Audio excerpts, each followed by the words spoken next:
Hari ini kita akan berkisah dan mengkaji tentang nasihat Nabi dan keistimewaan yang disampaikan oleh beliau tatkala beliau sedang berkumpul dengan sahabat-sahabatnya. Kata Nabi di satu masa dikisahkan dalam hadis riwayat Al-Bukhari, diriwayatkan oleh sahabat Abu Hurairah radhiyallahu taala anhu.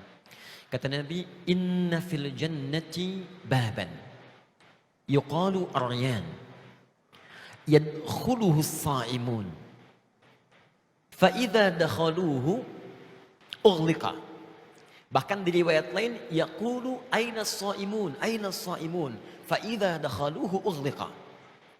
Kata Nabi, sungguh di surga nanti akan ada satu pintu yang dikhususkan bagi orang-orang yang senang puasa saja, menikmati puasanya, nyaman dengan puasanya, dan senang dengan puasanya. Pintu itu disebut dengan nama Ar-Rayyan. Ya, pintu itu disebut dengan nama Ar-Rayyan. Menariknya, pintu ini saat nanti dalam suasana hisab, bahkan jadi masih dalam dihisab, suasana menegangkan, dia sudah memanggil, menyahut-nyahut, minta pada Allah, aina shaimun, aina shaimun, aina shaimun. Mana orang yang biasa puasa, mana yang senang puasa saat di dunia, cepat masuk, cepat masuk, cepat masuk. Bahkan dalam suasana hisab pun dia sudah memanggil ahli puasa. Fa idza dakhaluhu, maka jika orang ahli puasa ini sudah masuk ke pintu surga Ar-Rayyan ini, ughliqa, maka seketika pintunya akan tertutup rapat. Jadi di bahasa Arab itu ada ghallaqa, ada aghlaqa, itu beda.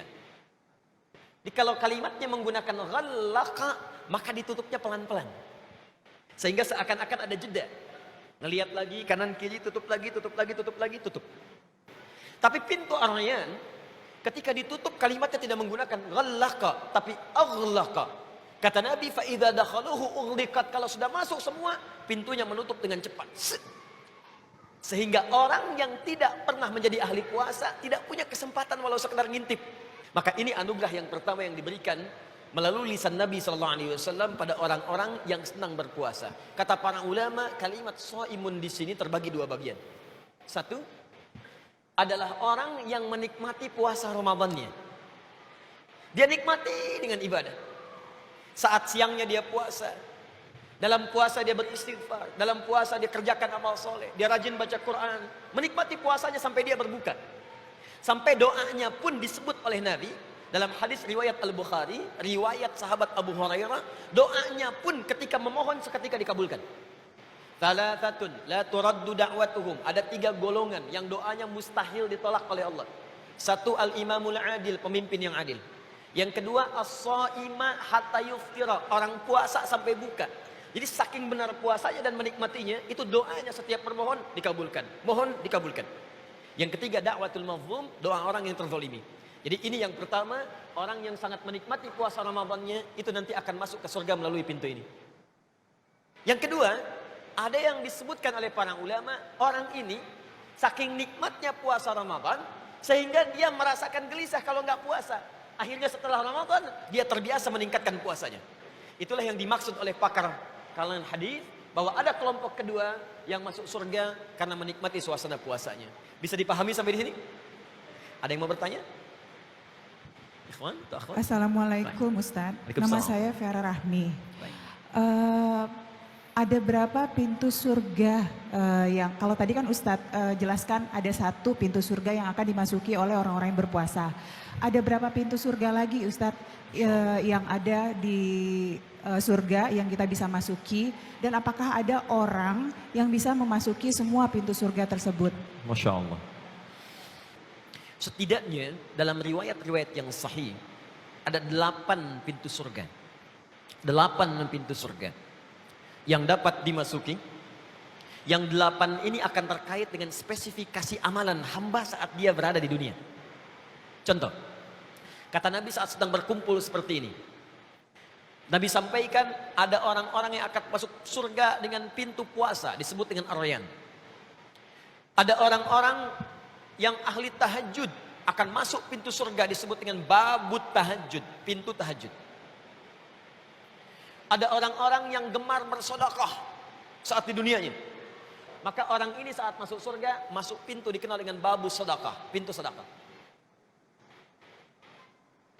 Yang paling menarik, ketika Nabi sampaikan ada pintu arayaan, pintu tahajud, pintu sedekah, tiba-tiba satu orang mengacungkan tangannya. Kata beliau ini Abu Bakar As-Siddiq, "Ya Rasulullah, wahai Rasulullah, adakah yang saat masuk ke surga dipanggil oleh semua pintu tadi?"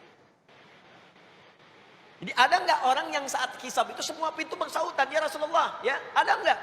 "Hei, aina ahli tahajud, aina ahli sedekah, aina?" Wah, semua nanya. Kata Nabi, "Ada, dan saya bermohon kepada Allah engkau termasuk bagian dari orang itu." Tapi tidak cukup dengan amin ternyata. Begitu kalimat itu disampaikan, ternyata Abu Bakar berikhtiar untuk meraihnya. Jadi ini menunjukkan kata para ahli hadis, tidak cukup doa itu bersanding sekedar dengan harapan, tapi harus disandingkan dengan ikhtiar.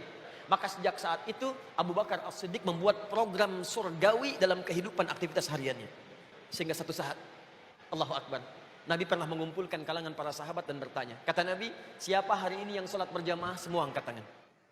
Siapa hari ini yang berinfak sedekah? Sebagian turun tangan, Abu Bakar dengan beberapa sahabat angkat tangan. Siapa yang hari ini bisa menyolatkan orang yang wafat? Semua turun tangan, Abu Bakar angkat tangan. Siapa yang diantara kalian hari ini mengantarkan orang ke alam kuburnya? Abu Bakar angkat tangan, yang lain diam. Siapa yang hari ini menengok orang sakit? Semua diam, Abu Bakar angkat tangan. Semua kalimat yang ditanyakan Nabi, Abu Bakar mengangkat tangannya. Maka jika Anda ingin mendapatkan bagian dari itu, bikinlah program dari sekarang. Keluarkan penghuni surga itu, keluarkan karakteristiknya, ikuti itu. Mudah-mudahan saat mengerjakannya, tidak harus kita maksimal, semampu kita, itu yang kita kerjakan. Mungkin saat kita kerjakan, kita wafat, disitulah Allah berikan anugerah yang terbaik. Marhaban ya Ramadan,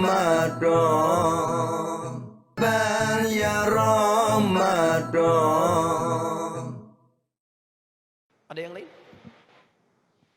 Bismillahirrahmanirrahim. Assalamualaikum warahmatullahi wabarakatuh, Ustadz. Assalamualaikum. Ustadz, Al-Quran adalah pintu ilmu yang ketika kita pelajari insya Allah bisa membuka kesempatan kami untuk masuk surga. Amin. Lalu Ustadz, bagaimana seharusnya adab kami terhadap Al-Quran? Lalu apa hak Al-Quran dan apa yang akan terjadi jika kita tidak mengamalkan hak tersebut? Baik. Teman-teman sekalian, saya ingin buka dengan satu berita gembira. Tadi saya sebutkan ada orang yang dipanggil-panggil oleh semua pintu surga kan? Dengan amalan tadi. Nah, ada yang lebih hebat lagi. Hanya satu golongan saja, tidak ada yang lain. Orang ini bukan sekedar dipanggil, tapi saat masuk surga dari semua pintunya, ada yang ditontonkan oleh Allah di seluruh penghuni langit dan bumi. Semua menyaksikan. Ada anak yang bisa menggandeng tangan kanannya bapaknya, kirinya ibunya, di sampingnya istrinya atau suaminya, di belakangnya anak cucu keturunannya. Semua keluarga besar digandeng ke surga. Siapa orang ini? Rahasianya ada di Quran surah ke-13 ayat 23 sampai 24. Jawabannya ada di Quran surah 35 ayat 32 sampai 33. Paling kiri sebelah atas. Perhatikan kalimatnya.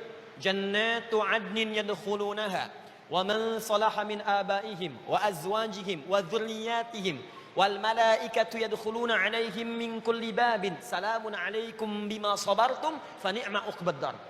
Kata Allah, ada orang-orang yang akan masuk surga melalui surga Aden. Dia gandeng bapaknya yang soleh beriman. Dia gandeng ibunya yang soleh. Orang lain sibuk dengan dunia, orang tua ini berinvestasi dengan akhirat. Dia gandeng suaminya, gandeng istrinya, semua keluarga di belakang. Hebatnya, ketika masuk semua pintu surga, malaikat menyambutnya di setiap pintu surga. Kata malaikat, salamun alaikum bima sabartum. Selamat ya kamu masuk ke sini, anak, karena sabar saat di dunia. Sabar saat lelah, sabar saat dicaci, sabar saat malas. Selamat Anda bisa masuk sini. Siapa orang-orang ini?